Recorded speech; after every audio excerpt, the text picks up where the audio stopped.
Good afternoon. Take us away.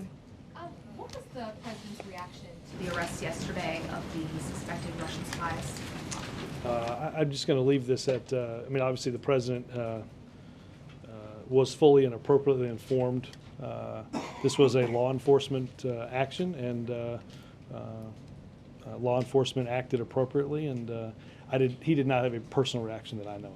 Was he aware of the possibility of these arrests before yesterday, or was yesterday the first time? No, he was. He's been briefed on this a number of times. Going back how far? Not something I'm going to get specific on. And this comes obviously less than a week after the meetings here with Medvedev. Is there any concern that this hurts the chances of resetting this relationship, given that there are allegations that the Russians were spying against us? No, look, I think that if you, I do not believe that this will affect the reset of our relationship with Russia. We have made great progress in the past year and a half, working on issues of mutual concern, from a New START treaty to working together on things like in the United Nations dealing with North Korea and Iran. So I do not think that this will affect those relations. And if I could just ask about McChrystal quickly, has there been any decision made on whether he's going to be allowed to retire as a 4-star? Well, as you know, General McChrystal, I think, alerted the Pentagon yesterday that he would be leaving active duty.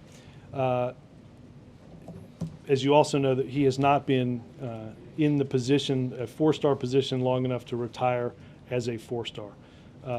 The president believes and has talked with Secretary Gates about this, and we will do whatever is necessary to ensure that he, somebody who has served the country as ably as he has, can retire at a 4-star level.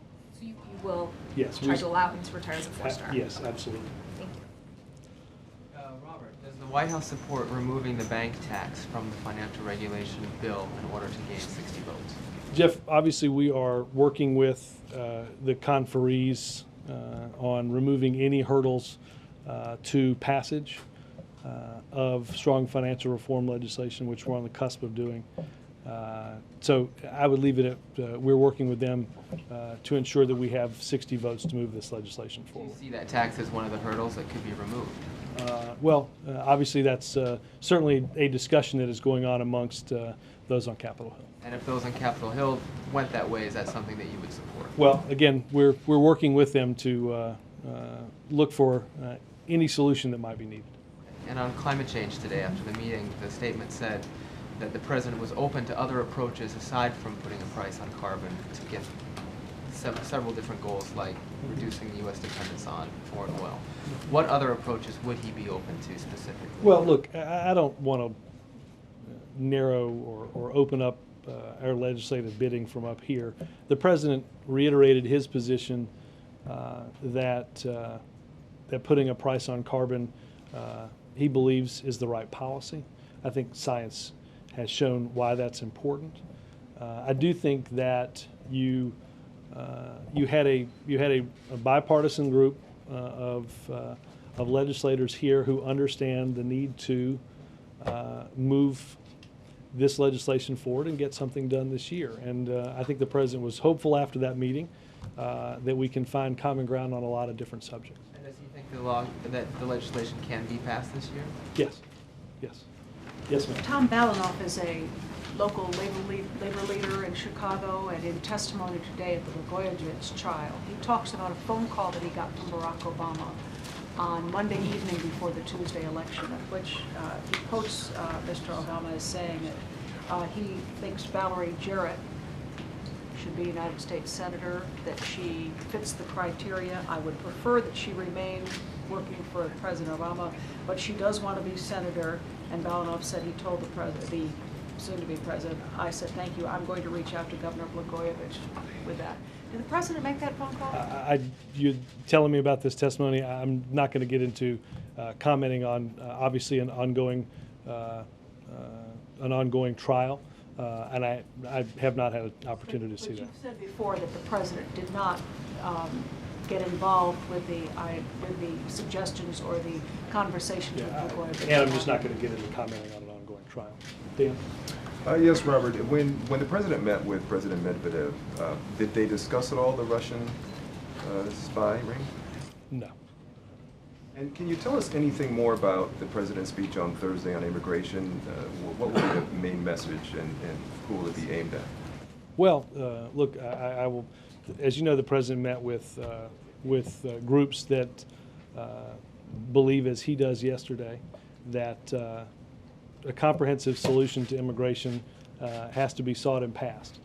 Obviously, the president has worked on that for many years. He has additional meetings on that topic today, and will reiterate again his desire to move forward on that comprehensive reform. That we can't have, as we have seen, we cannot have immigration reform passed individually by each state through a patchwork of laws. So he will reiterate that, and Dan will certainly take the opportunity to reiterate that what in the past has been something that members of both parties have worked on, that one party alone cannot solve this problem. Only with Republican support can, and that Republican support has certainly been there in the past, only with Republican support can we move forward on immigration reform. Yes, sir. Thank you. On financial reform, how confident is the president that he is going to get the 60 votes, and does he think he could have it on his desk by July 4th as they had originally hoped? Look, Chip, our hope is to get this done as quickly as possible. I do think whether or not it is done by the end of this week, obviously there are some logistical hurdles that are going to have to be met in order to do that. I will say that if you go back to January or even many of the months between January and now, there was always a question as to whether this was going to get done. I don't think there is a question now whether it will get done. It will either get done more likely the next week that they're back than this week, but the president will very shortly sign comprehensive financial reform legislation that puts in place rules that prevent the type of activity and the type of effect that happened in September of 2008 from ever happening. And has the president reached out to or had any conversations with any of the Republicans who they hope to? Let me check and see the last time he made his Just a calls. quick question on, there's confusion over the $100 million fund in the Gulf right now. Ken Feinberg said yesterday that the White House and BP had agreed to give him jurisdiction over claims from individuals and businesses harmed by the 6-month moratorium. And in fact, he said he was just finding out that that was the case. Then we contacted him today about that, and he put out a statement saying, until it is determined who will hold the $100 million, it is unclear who will oversee and process the individual moratorium claims. Can you clarify this? Let me. I was. My understanding was that the first statement that he that was money that was to be dispersed by him was not the way I understood it. But given the fact that there's confusion on that level, let me take that question and I will get an answer around in our Is there transfer. any confusion on the $20 billion? Is it still the case that the $20 billion is not for people affected by the moratorium? That's my understanding. Right. That's my understanding. Sure. A few follow-ups. One, did the president know about this Russian spy deal before he met with Medvedev? Yeah. Okay, that wouldn't. That wouldn't. Yeah, Part one. yeah. So he did know about it. Second, on FinReg, if you don't get the bank fee, is this something you will continue to pursue further if it does not, if it's not a part of? Yes, you know, the president outlined in his State of the Union address earlier in the year the need to repay the taxpayers fully for the troubled asset relief program. So this does not close the door on that. So if it's not in here, Right. you could Doesn't close the door on doing that at a later date.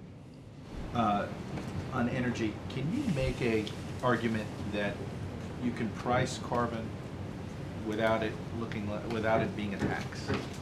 Yeah, yes. I mean, obviously, there are a number of different ways that you can, and I'm not an expert on all of the different proposals that are in front of the Senate right now in terms of how one, each of the proposals and how they do it. I will say this, Chuck, we understand that, and the President has met with countless number of CEOs over the past many months that discuss the need for greater certainty in how they do business, that have advocated this type of approach. So obviously there are a number of different ways to do it. I think the President felt encouraged by the meeting in trying to move all of these proposals forward. And can you say definitively, can you say definitively that you guys are fulfilling every skimmer request that's been made by all 4 states that are affected right now? Yes, we are. Look, there are one of the things that's happened most recently. There are for clean water, for sites that are governed by the Clean Water Act, there are certain federal and state requirements to have response capabilities on hand in the event that something happens at a facility. We have asked on an emergency basis that some of these rules be waived. Have they been? Yes. We're waiting on a rule to be waived, right? No, we're look, obviously some of these are governed by individual rules at facilities. We have begun to, we've waived at a number of those places, and I can try to find the specific numbers, in order to move greater skimming capability down to the Gulf. Understanding that, Chuck, this is not, these are vessels that are at a facility based on the requirements in the law that we have the capability at a facility to deal with any type of emergency. So we understand right now it is more imperative that they be in the Gulf, understanding that we are assuming some amount of risk in doing that now. So what you're saying is there's some boats that could be skimming, you're not sending over because you need to keep a minimum amount? No. What I'm saying is we are waiving those rules to move additional skimming capability to the Gulf, understanding that. Every request for skimmers that every state has asked for? I can check on what the exact numbers are. Also understand too, Chuck, that as the very early on we were asked sort of how does this looks different or there's different characteristics than sort of something that happened in Alaska for the Valdez, because right now, and I think you can see this in news coverage, and I'm sure your reporters on the ground will tell you, and you guys probably saw this when we were down there.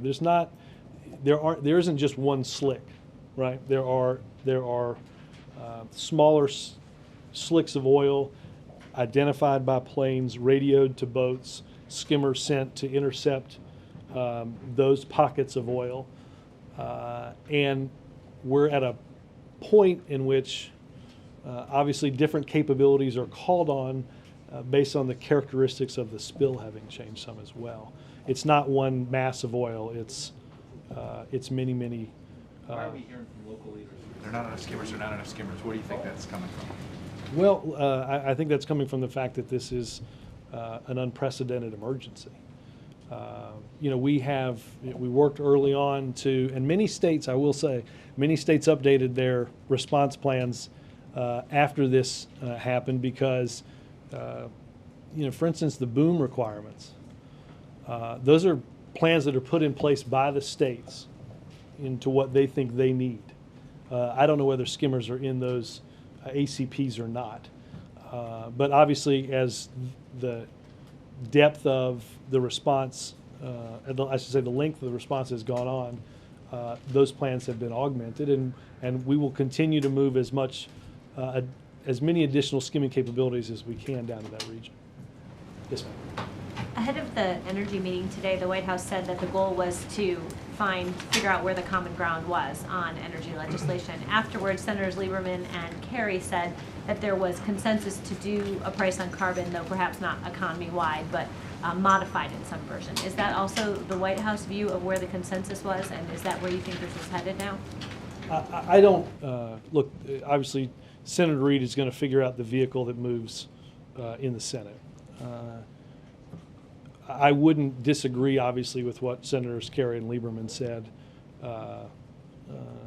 as some of their takeaway from that meeting. So, I mean, was that the takeaway from the White House's point of view? Well, that look, this is where the consensus is? Again, I think that's, look, I think many people can take many different things away. I think one of the things the president took away was the encouraging notion that we can move forward and get something done this year. Robert, can you say how often Ben Bernanke briefs the president at an economic daily briefing? I don't have all of that in front of me, Mark. He has been over here on occasion. He was over here today to speak about where we're headed in financial reform and where we are in the arc of our economic recovery. Is it infrequent rather than frequent? Again, I don't have the stats in front of me to the degree to which how many times the president's talked to him or not. Can you tell us about the town meeting tomorrow? We'll have more information a little bit later today. The focus of the president's remarks before the town hall meeting will be on the economy. And on the Gulf, is the president and vice president going to alternate visits to the Gulf? Is that what today was about? No, look, obviously the vice president is in Louisiana and will go to Pensacola later in the day. Obviously, many in the cabinet have been down there quite a bit. I don't know when the president's next trip would be, but look, the vice president felt it important to go down and both see and hear firsthand from state and local officials, as well as Admiral Allen and those on the ground responding to this disaster, to see where we are. Obviously, Secretary Napolitano and Carol Browner were in the region yesterday as wrapping up some meetings that staff were down there for throughout the weekend. Absolutely. I mean, obviously, I know Secretary Napolitano spoke with the governor of Texas today about upcoming preparations for the storm.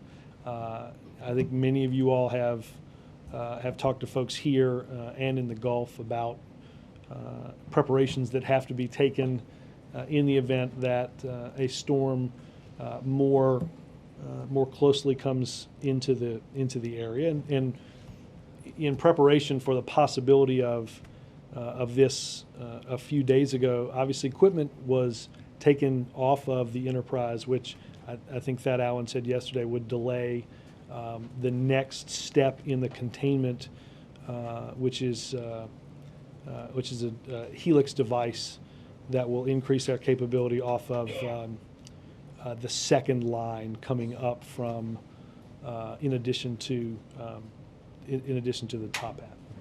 So obviously preparations are being made. A plan is in place in the event that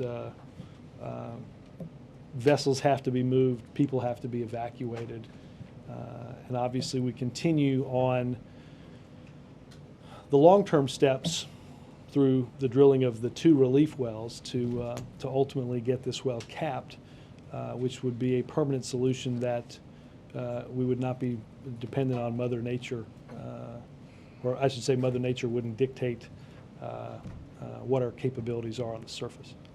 You just said you didn't know how frequently Bernanke's there for the morning eco briefing, but it's pretty infrequent when the president makes a statement with Bernanke by his side. Talk to us about the optics of that. What was the message there?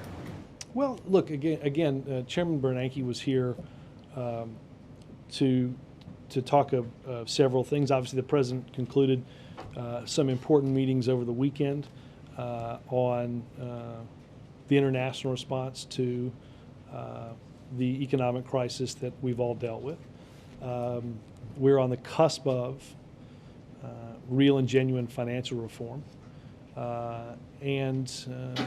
are continuing to move forward on steps like a small business lending facility that action was taken in the Senate today to move that proposal forward on how we can continue to make progress in our economy. We'll see, it's jobs week. We'll see numbers at the end of the week. Why do a statement with Bernanke by his side? He rarely, if never, does that. Does he want the gravitas of Bernanke? Does he want to calm markets? I think you heard him talk about where we are on our economic recovery, something that the president talks about quite frequently, and having Chairman Bernanke here to discuss those other topics seemed appropriate. It was just random that Bernanke was there next to him. Well, it wasn't random that he was there. I mean, he was obviously here to talk about the things that I just talked I don't about. understand why he was there for the public statement that the president gave to us. Because if he's here So that frequently or Bloomberg could infrequently, have exclusive access to the chairman. It's a serious question. You guys No, I understand. Right, I mean, I'm I've trying tried to to give you a serious answer 3 times. Well, I'm trying to understand why the president felt that he needed to give a statement on the economy, which he does nearly every week, with Bernanke by his side. What we should read into that. I don't know that you should read anything into it, despite my best efforts to describe otherwise. Again, Chairman Bernanke, obviously, as you know, plays an incredibly important role. Has worked for the past 17 months to stabilize our financial system, to speed our recovery, and was here to meet with the president and the economic team. And I wanted the record to reflect this is the first time you guys that Hans has complained about too much access. We're not complaining. Okay, I'll 30 seconds to Marla. No, I'm kidding. Go ahead. Arizona Governor Jan Brewer describes yesterday's meeting with federal officials about National Guard troops going to the border as very, very disappointing. She says they're only getting a fraction of the number they really need. Are the people of Arizona being let down in this situation? No, look, the president has made a decision to move 1,200 National Guardsmen to the border, 524 of which will be deployed in Arizona. There obviously is and continues to be extraordinary efforts that we're taking to secure our border as part of the beginnings of comprehensive immigration reform. She says she needs at least 3,000 troops. Well, again, the president has made a big commitment to securing the border and to Arizona. Arizona Senator John Kyle continues to insist, despite the White House's assurances it did not happen, that the president told him, if we secure the border, you people, meaning Republicans, will not vote for comprehensive immigration reform. Wendell, to be fair, this appears now to be an argument that the senator is having with himself, right? A couple of weeks ago, he made a statement that we said wasn't the case. Then I believe on Friday, the senator said that wasn't the case. Now I think he has made a statement saying what he said about it not being the case may not now be the case. So I refer you, Wendell, to his spokesperson saying at the beginning of this process that there were 2 people involved in this conversation. It appears as if the problem is one of them has 3 recollections. So I'm happy to, when Senator Kyle decides which of the 3 stories he thinks happened in that meeting, I'm happy when he comes to some white smoke and concludes what his answer is on that. Were you prepared for that question? No. Yeah. Once more, can we ask you for a little bit more about tomorrow's town hall, other than... We'll have more on that a little bit later today. Well, you can't even say who's going to be there tomorrow. Is it going to be a friendly audience? Have you guys chosen who's going to be there? We've never chosen any of the questioners at our town halls that I think, Ann, you've been coming to for 3 years. Can you talk a little about Thursday and why now? Why is he giving? We've heard him talk about immigration repeatedly. Is there going to be anything new and any news out of the Justice Department? Well, for news out of the Justice Department, I would direct you to them. In terms of, I think, look, this continues to be a very important national issue, and will reiterate again his support for doing this in a comprehensive way, but also in reiterating what he said to the Republicans when he visited the Senate caucus. He cannot do this alone. He worked in 2005 and in 2006 with senators from across the aisle in making comprehensive, in trying to make comprehensive immigration reform the law of the land. The only way we're going to do that now is to do that working with the other side of the aisle. So this will be a reiteration, largely. Largely, yes. In the past, when Russian spies have been caught in the United States registers displeasure with this in some diplomatic form or another. And when Robert Hanssen was arrested, the United States government kicked out 50 Russian diplomats. Are you all contemplating anything like that? Well, obviously, I point you to the Department of State about the conversations that have taken place and continue to take place between State Department officials and Russian officials. Do you find this to be something that is offensive or simply business as usual? Look, obviously, this is something that was that is important and was treated as such yesterday. Can you elaborate a little bit, though? I mean, the president did just invite the president of Russia here to visit with him, brought him for burgers and the whole bit. There's no. Peter, I really do not want to get into talking about active law enforcement investigations or intelligence matters. Well, but it's also about the relationship between two countries, and you don't find it offensive that this other No, country again, that you're trying to build a new relationship with is still spying on you. I said that. I said earlier that I did not think that this would affect our moves to reset the relationship, and we believe that. To do what they want without any consequence. Obviously, that's not the case because there were multiple arrests that were made. Mark. Robert, thank you. Thank you. Stay on the same channel. All right. Leading about, the about, yes, about You had a feeling you might not ask about the economy? Well, I'm asked about the economy, but next time, if you give me the question. You should take that up with Mark later because he might seek to reclaim his time. This one, I want to stick with the subject, the timing. The timing. Was the president completely satisfied by whoever organized the operation, the sweep? That this was the time that it needed to be done right after the second. Well, look, again, I'm not going to get into the specifics of discussing the law enforcement or the intelligence portions of this. No, I understand. Let me finish my answer. This was an action that was taken by law enforcement, handled that way, handled appropriately, and done in a timely manner. So. The Russians. Good luck trying to get it back. I feel obliged, since I'm the only Russian here, to raise the point.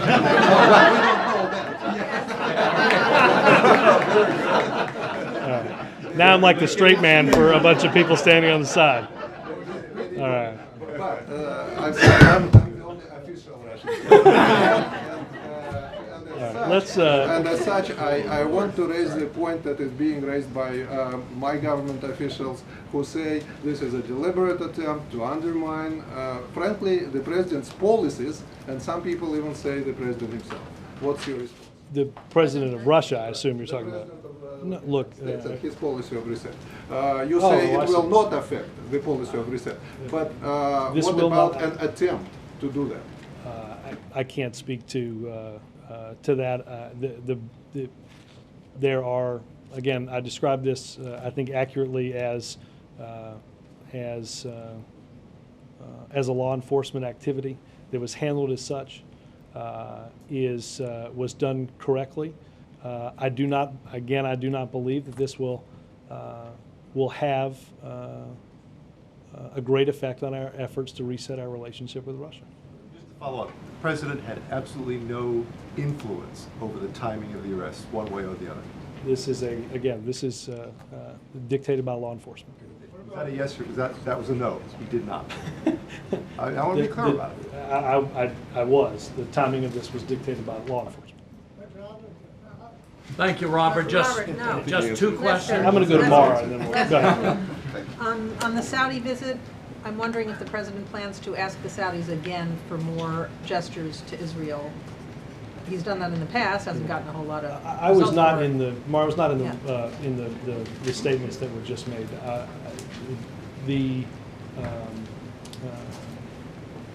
obviously the topic of Middle East peace, the topic of the Saudi support of the Arab Peace Initiative, all of those topics. Again, I was not in there, but I know those did come up, and I know that the president reiterated his desire to push for this comprehensive peace, and obviously we've got Prime Minister Netanyahu coming soon as well to continue to make progress. But should we assume that he still wants the Saudis to make the gestures he asked them to earlier in his administration? And again, I was not in there, but the readout I got was that the Saudis reiterated their support for the Arab Peace Initiative, which is an important aspect of that. Yes, sir. Robert, does the President hold open the possibility for passage of immigration reform this year, given that we don't have a single Republican co-sponsor and no legislative language in the Senate? Obviously, there are proposals that are being worked on. Peter, that's a better question for Republicans that have believed this was an important issue when they were in power. It is no less an important issue now that there is a Democrat in the White House. And the president will continue to work with anybody that desires to work with he and others on a comprehensive solution. Is he actively making calls to Republicans to try to round up support? He made calls, I don't remember the exact timing of this, obviously reached out to I think half a dozen folks not too long ago on this topic. Margaret. Thanks. When senators came out of the energy meeting today, I believe it was Senator Lieberman talked about the president's belief that this legislation should be the legislative vehicle for all of the, for some of the BP stuff, for all of the BP stuff. Can you just clarify what BP related stuff would be on an energy bill and what you're willing to separate? Let me, I did not hear that portion of Senator Lieberman's thing, but let me find out.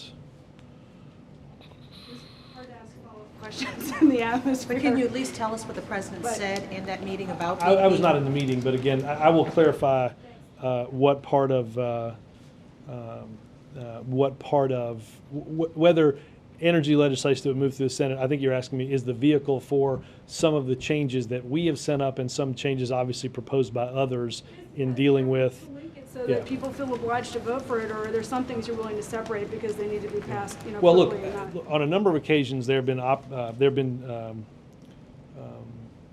Senator Menendez has on a number of occasions brought up lifting the liability cap, which obviously we've made significant progress on with the BP escrow account, but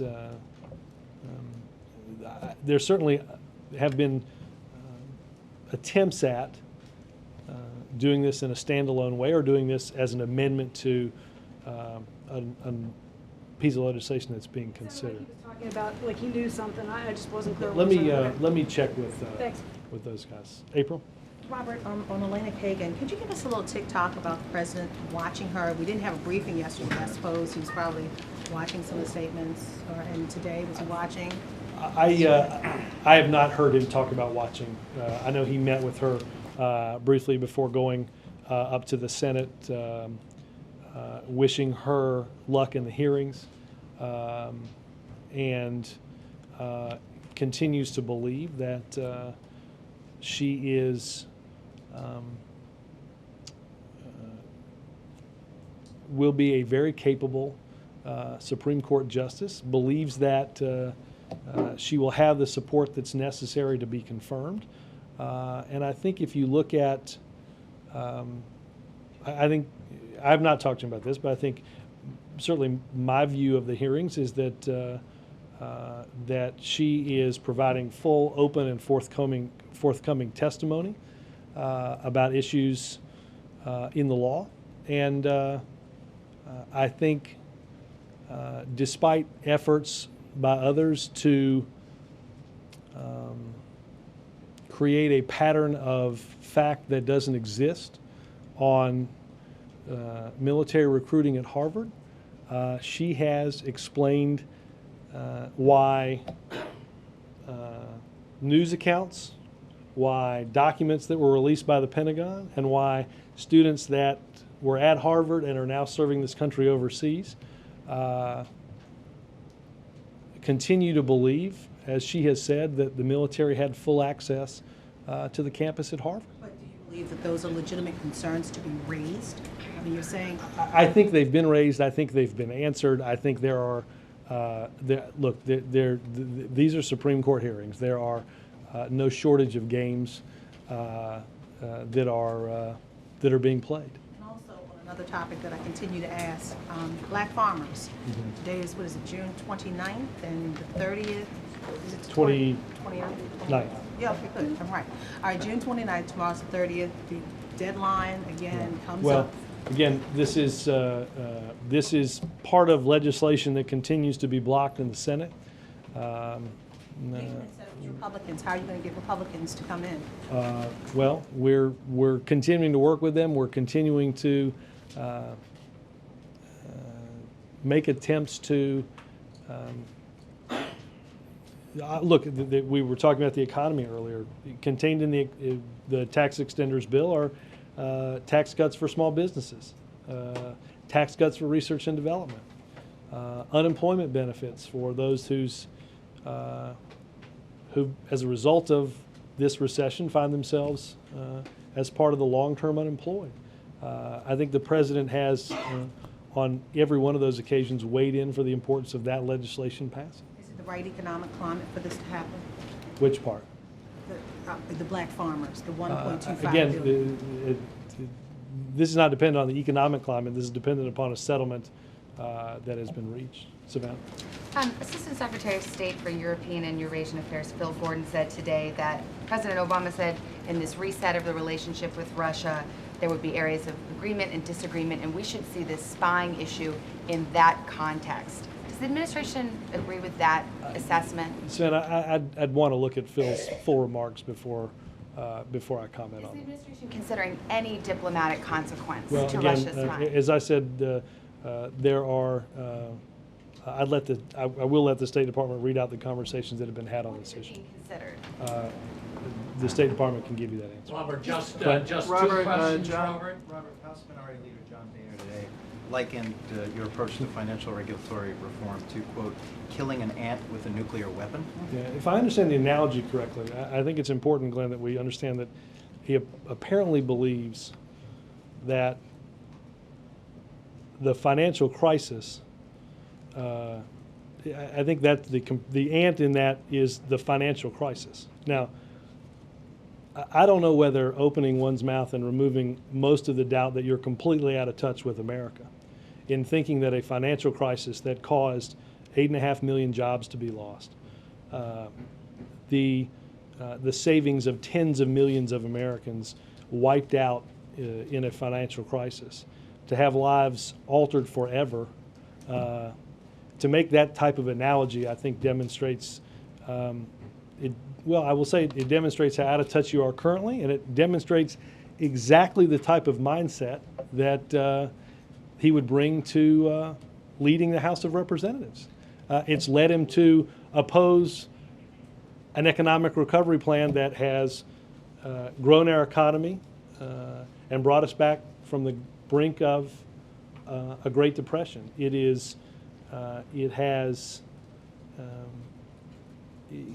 has voted against strengthening the rules that govern Wall Street. Maybe he thinks that the rules that we had in place that caused what happened in September of 2008 are just the type of regulation Wall Street needs. the president doesn't believe that, and I think the majority of Americans don't. One quick, Bill Clinton has apparently endorsed Andrew Romanoff in the Colorado Democratic primary. How do you respond to that? Are you amused, dismayed, infuriated? Are those D, none of the above? Hang on that. Did you guys get a heads up? Did you know President Clinton was doing that? I will check with the political department. I don't know. You did not know But that's not to say Somebody in the White that. House might have gotten it. I will check. George. Will it affect the reset with Bill Clinton? I want to, Mark, I promise, but I'm not going to. Go ahead, George. Speaking of infuriated, I wanted to return to your remarks on Senator Kyle. Is it fair to say that the White House was angry at the way he reacted after that meeting? And is it also fair to say he's not about to be invited back for any Well, meetings look, soon? he's a member of the leadership of the Senate. We'll deal with him as a member of the leadership of the Senate. I don't know if it was anger. It was just that what he said wasn't true. And then if you don't take my word for it, take Friday's John Kyle word for it. Now, I can't speak to what's happened now between now and Friday, but even in Toronto, I think I was in Toronto. I think many of you were in Toronto. We read the story that he told an outlet that that wasn't exactly what he said. So again, I'm happy to return to this topic if and when the senator from Arizona gets his story straight. Robert, just two questions. Robert? I want to repeat a question that was asked earlier because I'm not sure I heard the answer. Mm-hmm. Did the President or White House staff give any guidance as to the timing of these arrests? None that I'm aware of, no. You weren't given any guidance? You didn't know about it? No. Did you give any guidance? Yeah. No, obviously, Oh. yes. Now that And then you'll obviously come back. we were aware of. Obviously, we did not. I am not aware of any guidance that was given to change that. So you were aware, hang on a minute, you were aware that these Chuck, you arrests said were going to this. be made, you just didn't know about the time? We were aware of the timing. Thank you, Robert. Yes. Since Okay. 8 members of the U.S. Senate, just two questions. Since 8 members of the U.S. Senate wrote the president strongly opposing the possibility of his using executive power to grant amnesty to more than 10 million illegal aliens in the U.S., is the president still planning to extend any such amnesty? I'm not through what means in that letter. Well, he could pardon them, couldn't he? There are no pending 10 million pardon requests, Lester. I can clear that up. What is the president's reaction Be a heck of a file. to the unanimous jury decision in the U.S. District Court for Eastern Pennsylvania in support of the Boy Scouts and against the Philadelphia City Council who tried to bar them from their longtime headquarters? You're going to find this surprising, but I'm not aware of the details of the case. Widely reported. It missed my desk. It missed my desk. Read very much. Well, I don't. I think it's safe to say, Lester, you and I probably don't read the same things. Yes. Go ahead. Was General McChrystal fired partly because of a very pessimistic briefing that he gave to NATO a few days before the Rolling Stone article? No. That first of all, obviously, the president accepted General McChrystal's resignation last week. I think General McChrystal has always provided in the Situation Room the best information that he has available to him about developments in Afghanistan. That obviously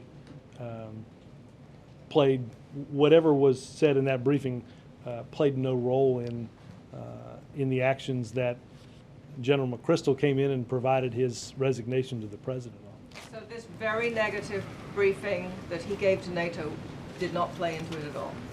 Again, it did not play it into it at all. I think it is safe to say that the president has heard both encouraging and discouraging news and hears that each and every day about Afghanistan. We have always said that this was going to be quite difficult.